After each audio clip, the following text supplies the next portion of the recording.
And good morning to those on the West Coast, and good afternoon to everyone else.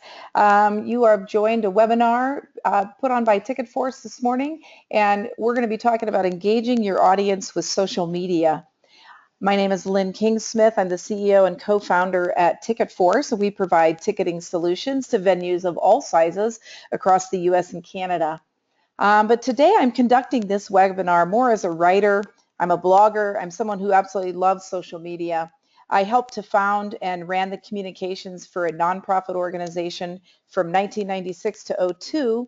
And I've also worked as a senior writer and web content manager for years. So I love creating and sharing content.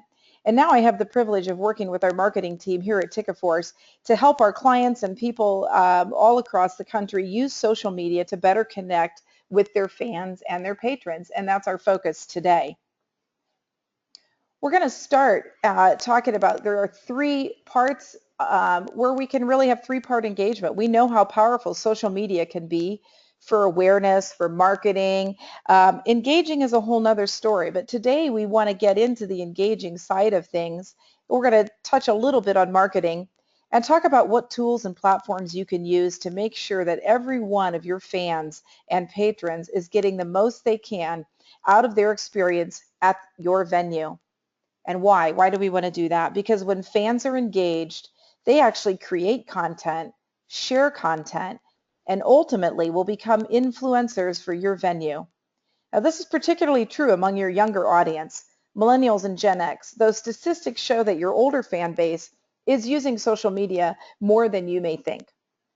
We're also going to talk about engagement in three parts: before your event, during your event, and beyond your event. We'll go over what type of content you should be creating and when to use it to best engage your fans. So let's get started. As you know, there are many social media platforms to choose from, so we have to narrow it down, and we're going to choose four of the major players today that really will help you engage the most with your fans at your event. We're going to talk about Twitter, Facebook, Instagram, and YouTube. These are four of the social media giants, particularly Facebook, which 77% of online adults use. Close behind is YouTube, 63%. Instagram and Twitter clock in at 26 and 23 respectively. Now, one thing to note is that most people are engaging with multiple platforms every single day. 52% of online adults now use two or more social media sites daily. Now, Facebook, though reported to be declining in use by some, also acts as sort of a home base for many users. It still remains the most popular site for those who only use one platform, and it shows the most overlap with the other platforms. And you might be thinking that some of your older patrons aren't on Facebook, but research shows that's actually not true. For the first time, more than half of all online adults 65 and older, which is 56%, use Facebook. That represents 31% of all seniors in the United States. Now, Instagram might be one platform that you find you use less. We see some of our venues really using it successfully, others not so much, but that's going to continue to change in the years to come. The numbers have already gone up significantly since 2013. The latest survey shows that 53% of internet using adults ages 18 to 29, that's half of them, use Instagram, and half of them use it every day. Now, Twitter is by far my favorite of all the tools. It's essentially a mini blog, and it's a place to connect with not only companies, but like-minded people and organizations. Because the content changes over time, Twitter never gets old or boring for me, and it gives you a chance to engage your patrons over and over again. 23% of online adults currently use Twitter, and the platform is really popular among those under 50 and the college educated. Right now, the largest demographic of users is 18 to 29, but there's also a significant percent in that Gen X phase of 30 to 49-year-olds using it at 26%, while 50 to 64 accounts for just 12%. Now, as for frequency of use, well over a third of Twitter users report visiting the site daily, and a further about a quarter visit several times a day. You might also notice an overlap between your Instagram and Twitter users, as there is a significant combination of those two platforms.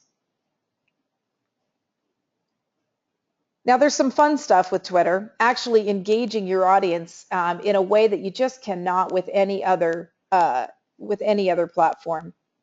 One that I like, and I've talked about briefly before, are tweet seats. They're still a relatively new idea, but keep an open mind. You can create a section of your venue where tweeting is actually encouraged and bright screens are welcome. Now we do that because typically in many live events, based on the type of event, we come in, we ask people to turn off their phones or to, turn the sound down and not be taking pictures. Again, if that's the type of event you're at, you might want to consider some tweet seats. It's a dedicated section, clearly marked, so people know those people are going to be on their phones. And what we find oftentimes is, the venue will give those seats away. You can even have a team that is set up for your season of people that do rotate through and are able to sit there and live tweet during your event and create content for you. It really all comes down to fan engagement. Your venue and if you're more in a sports arena or things like that, you may not need to have specific seats because your fans are tweeting all throughout the event. But basically it comes down to the fans want to share content during your event, and providing them whatever avenues to do so is going to boost their event experience. Now you can also choose to live stream your tweets during an event. You can either do a large screen near the stage, the big screen in the lobby during intermission, before or after your event. Based on the type and size of your venue, that's going to be the place that'll determine what works best for you. But face it, we know people love seeing their name and their tweet on a big screen, and a live stream feed only increases fan engagement.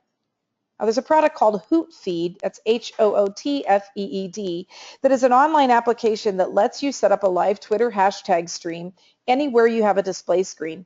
Simply create a customized hashtag for your event, which we'll talk about very next, set up the live stream, and you can watch the tweets roll in.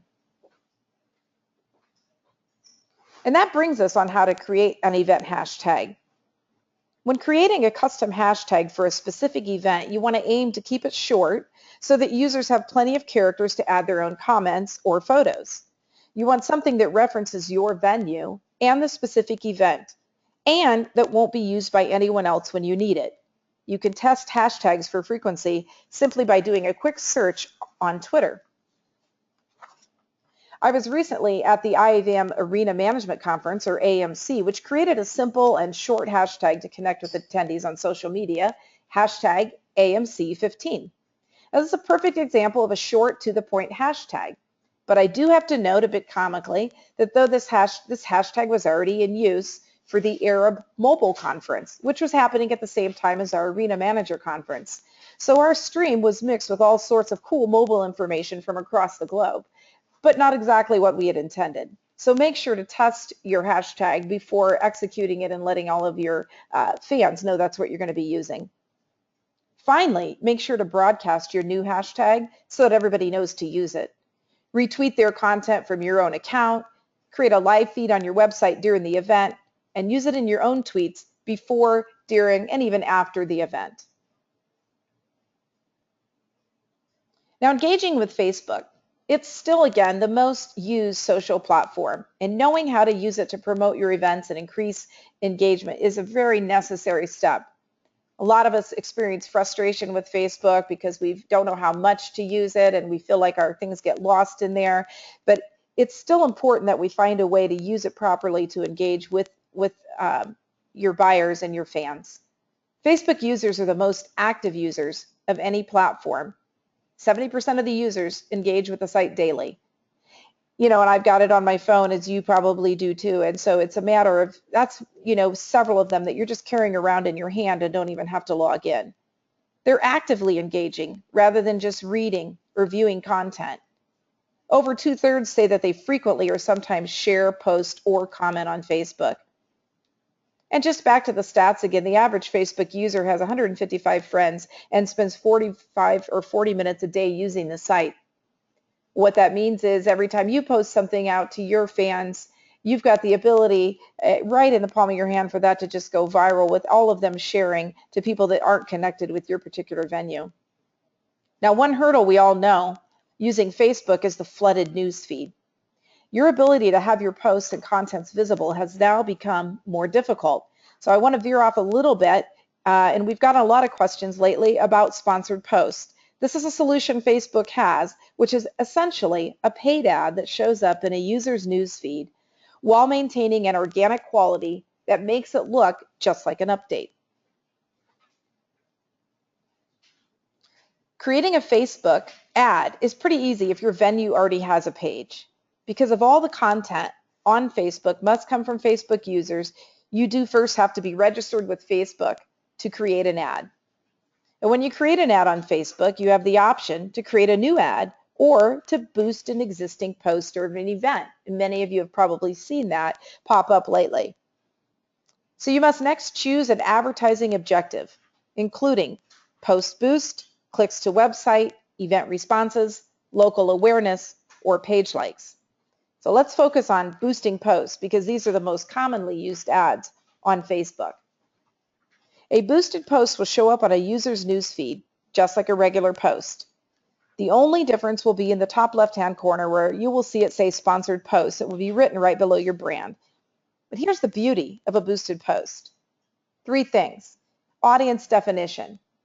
You can target exactly who you want. That means if you've got John Bon Jovi concert coming up in Vancouver, you can target people who live within 50 miles of Vancouver and have John Bon Jovi listed as an interest. You can easily play around with the targets until your reach is reasonable. Facebook has a handy dial to show you when you have an ideal reach for your ad. Next, you can set a specific budget. So whatever your budget or spend is, a Facebook ad could be an ideal way to promote your event. Facebook allows you to set a specific daily or even lifetime budget and will continue to run your ad until your budget runs out. You can also convert friends of friends. This is more a feature of the event responses ad, but I wanted to mention it anyway because it allows you to specifically target friends of friends who are already attending your event. This helps feed on the FOMO, the fear of missing out, and it's played out beautifully, helps you to build your audience. Next, we're going to talk about YouTube. It's becoming more popular with young people than cable television. Most reports show that YouTube reaches more 18 to 49-year-olds than any cable network in the US.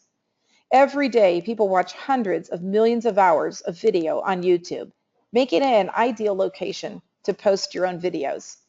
Now, the key to YouTube, of course, is what you post. You want to post content that's relevant to your venue and upcoming events, and provide that exclusivity that people want to engage with before and after an event. It's easy to connect content from YouTube directly to your site with embedding. It's a great way to turn your viewers into ticket buyers and vice versa. Because YouTube is essentially a search engine for videos, make sure to tag your video with as many specific tags as you can that will potentially help people find and bring people to your video. Now, as an entertainment venue, you have ready-made content in the form of event footage and access to artist interviews or backstage content. And as long as you're able, use this content to create videos to post on YouTube and cross-promote with your other social media accounts. Now, engaging with YouTube during your event is fabulous. It has live stream capabilities. You can go live instantly by downloading and setting up an encoder, which is simply allows you to compress audio and video into a YouTube-friendly format. Do that before your event, and then you can begin streaming when your event begins. YouTube will automatically archive the event every 12 hours and generate a new video ID. If you want to create a private stream, you can create a new live event and change the settings to private so they don't show up in public search results. You might do that if you wanted to pull pieces out of that video later. Other YouTube capabilities include moderating a live chat, chat embedding, notifying subscribers of your event stream, and adding a 30s or 60s second broadcast delay. Now, with the rise of video across absolutely every age group, the possibilities with YouTube are endless. We may well offer a future webinar focusing simply on the video social medias as they're becoming such a large part.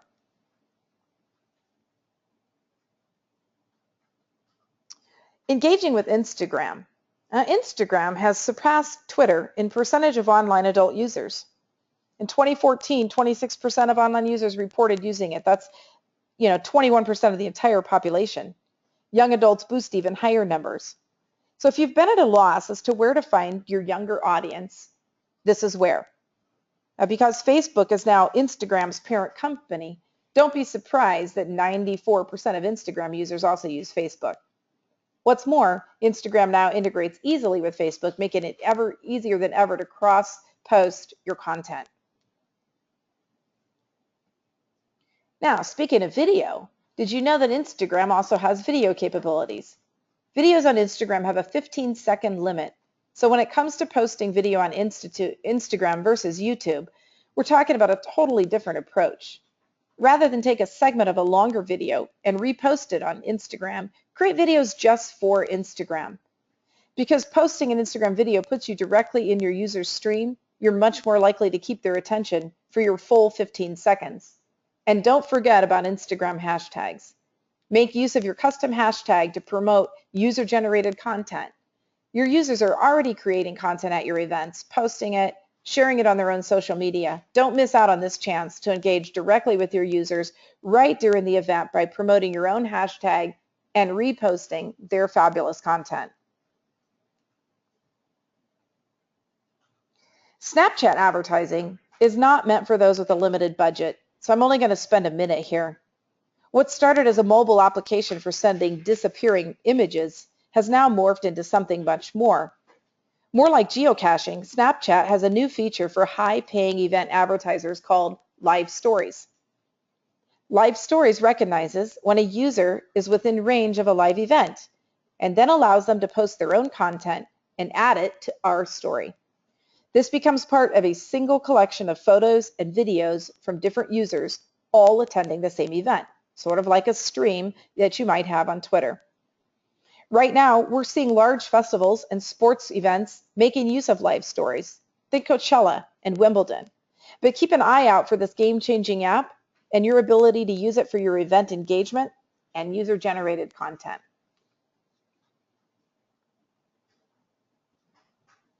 Now, we've gone over 4 of the major social media platforms and how to use their unique tools to engage your audience. Let's go over how and when to make use of these tools to increase your event experience. Boosting posts on Facebook before your event. If you don't use Facebook events, create a targeted ad. Whether you use an existing post or create a new one, doesn't really matter. Narrow down your reach by city, like Vancouver or interest, John Bon Jovi, or current fans of your page. Make sure to target friends of friends. There's 2 ways to target friends of friends. Through a boosted post with the ad, and you can target friends of people who like my page, or through an event ad with the target friends of people attending this event. Facebook will automatically show users when their friends are attending your event directly on your ad. So that way you can let your fans be influencers for new ticket buyers. Promotions via Twitter. Now, Twitter is an ideal place to do an event promotions because how often you post is completely free and in your control. Before your event, consider having a contest for free tickets or offer a coupon code for your Twitter followers to boost. You can also do sneak peek videos on Instagram. Remember, they're just 15 seconds long. So because they're so short, they're ideal for promoting events. Is the line for your tickets out the door? Is John Bon Jovi's stage being set up? Are the dancers in rehearsal willing to give a shout out? Anything you can do to create unique, exclusive content will have users coming back to your social media pages again and again and sharing that content with your potential customers. So we're going to do a quick video shout out posted by the Jersey Boys Broadway. It's grabbed from YouTube, but it's the perfect size for Instagram.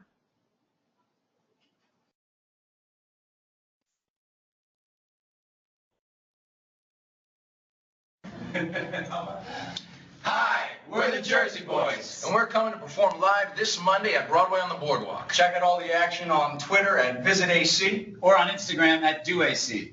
See you in Atlantic City.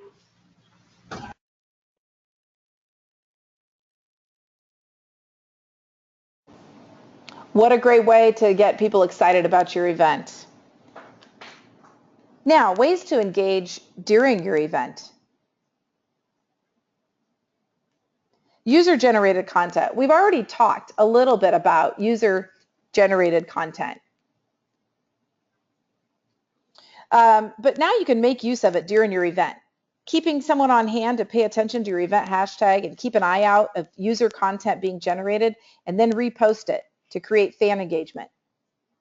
Give backstage access on Instagram. Again, what we just saw, there's nothing like fans like more than getting a quick glimpse of the excitement going on backstage. So whether it's a quick shot of the artist before they perform or the cast of a show during intermission, engaging your fans with backstage content during your event will enrich their experience. Live streams on YouTube are a great tool to use during your event, provided you have consent from the artist. Consider promoting your live stream to engage fans who weren't able to attend the event. So now we're going to show a video from the Guthrie Theater showing audience reviews of a show. It's quick, to the point, and an effective way to engage both in and out of the video. Don't miss Born Yesterday at the Guthrie. It's clever. It was funny and it was interesting and engaging. I thought it was really well performed. It was really entertaining. A delightful evening. Fantastic date night. Visit GuthrieTheater.org for tickets today.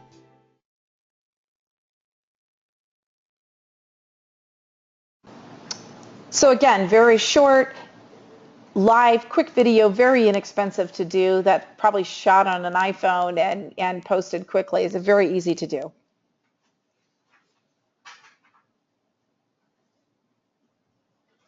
And now we're going to talk about some ways to create exclusive interviews on YouTube. There's that word again. If I'm going back here. Okay, there we go. Sorry about that. There's the word again. Millennials want to access information they consider exclusive.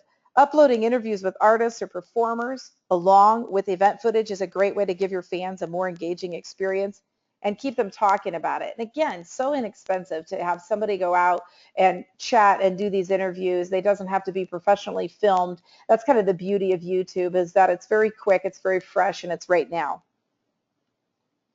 And you can do some follow-up after the event is over. You can target your audience with similar events on Facebook. Take advantage of similar shows you've done at your venue and target attendees of that event with a similar upcoming event. And again, if you don't use Facebook events, you can create an ad targeted to people who like your page or friends of people who like your page. Use the buzz following an event to create a new ad for a similar event and capture your user's attention, much the way retargeting ads do.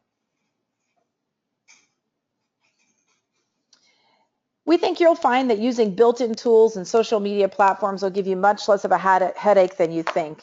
Now, we created a test ad in Facebook this week in under a minute. Tweets and short Instagram videos are made to be created and shared immediately and on the fly. And I think you'll find if you start to make use of these tools, you'll engage your fans in a way that will give them a richer event experience and make them loyal fans in the process. The big change for many of us is to look at how to engage our fans in new ways and let our social media be their platform as much as it is yours. User-generated content, also referred to as UGC, is really the best tool for you, and the way that social does what no other advertising can do for you. Your fans are already engaging with each other about your events. The sky is really the limit for growing your base and the level of commitment from your tribe. And finally, a word about wiring. All of this user-generated content takes up bandwidth on either Wi-Fi or cellular networks. To grow with the power of social engagement across all these medias, your network capabilities are likely going to need to expand. Offering a dedicated fan network is definitely step one, so you can get some of that content shared, whether it's video or photos or tweets or text. Finding a provider who knows the event and venue market is key. Be assured you'll get your dollars back with a growing tribe of fans. That's it for my content today. We wanted to do a quick overview for you on some tips and tools that we're finding, and we hope some of this was new for you. If you're an event expert, you probably have some excellent things to share with us as well. And what we're going to do in the future is dive deeper into more of the how-to on each one of these that we did today. But go ahead and if there's any questions, please feel free to just type those in to the question panel, and we'll get those answered for you. If not, and I will read them out loud and go ahead and we'll do our best to answer them here for you today. If not, we thank you for jumping on with us today. We will send you out a follow-up that will have the link to this. So if you want to share this presentation with somebody else in your organization, feel free to do that. Thanks so much. Any questions?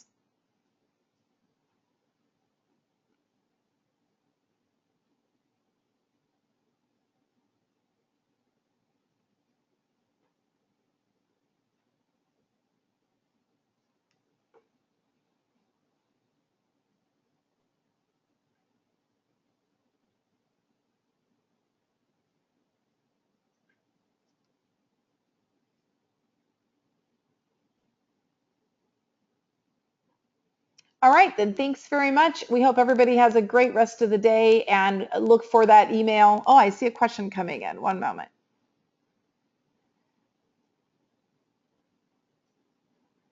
What is the best way, or what is the way to increase followers on your social media platforms? That's coming in from Lindsay. That's a great question. I think it's finding out what content, Lindsay, is going to work best for you and what your followers like. So you want to look at your engagement. If you're doing posts that are have little or no reach, I think you might really try some of the post boosting and set a small budget for that. We also find a lot more engagement when we do videos and photos versus just text updates.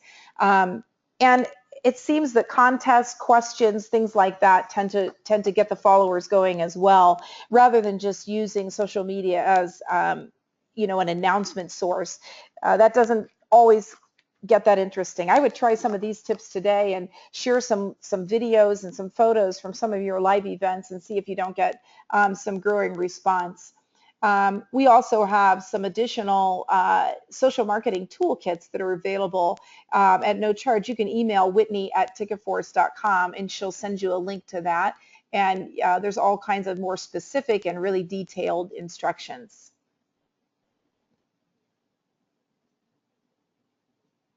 Any other questions today?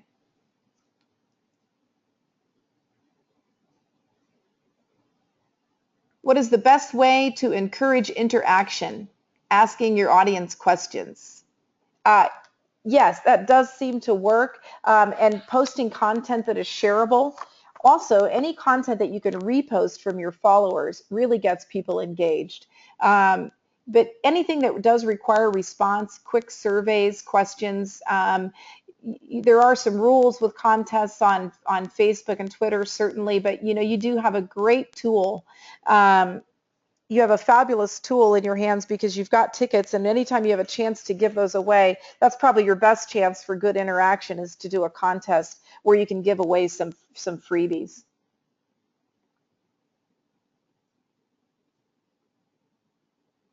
Got a question for what would you suggest for negative comments on social sites?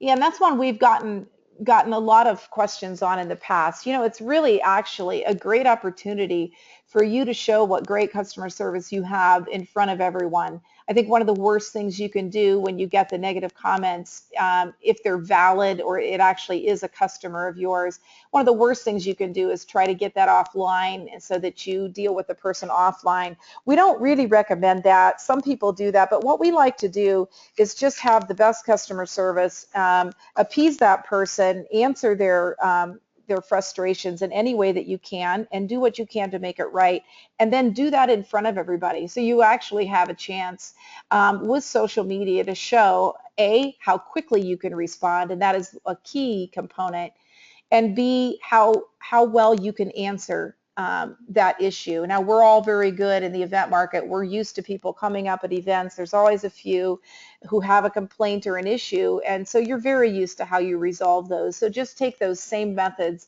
and take care of your customers in your very best way, and maybe even a little better than usual since people are watching, and you'll usually get a positive response back out of that.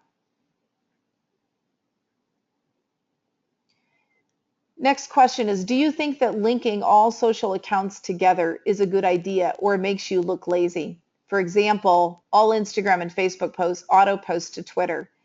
Yeah, you know what? personally, I do think it tends to make you look a little bit lazy. And for instance, on Instagram, you can choose to share your Instagram photo on Twitter automatically. But if you do that, it just puts a link to your Instagram page, and it's not right there on your Twitter feed the same way as when you post it directly. So my own personal practice is if I post a picture on Instagram and I also want to share it on Twitter, I'll just copy and paste my same text, but I'll actually post the picture and do a new tweet right from the Twitter application.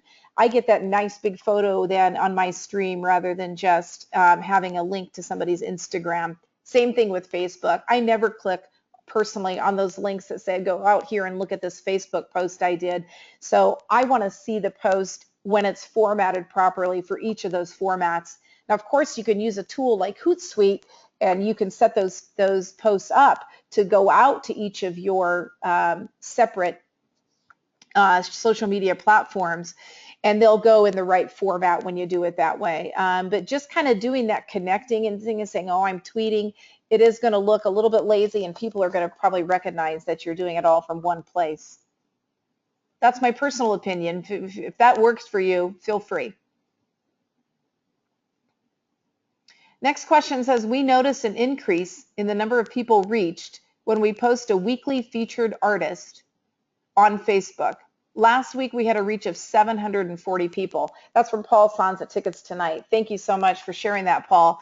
That is amazing. People love the artists, and if you'll notice, the top sites on Facebook are the artist sites. So that weekly featured artist, great tip. Thank you for sharing that.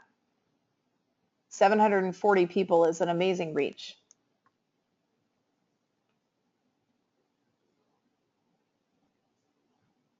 Any other questions, tips, or comments today?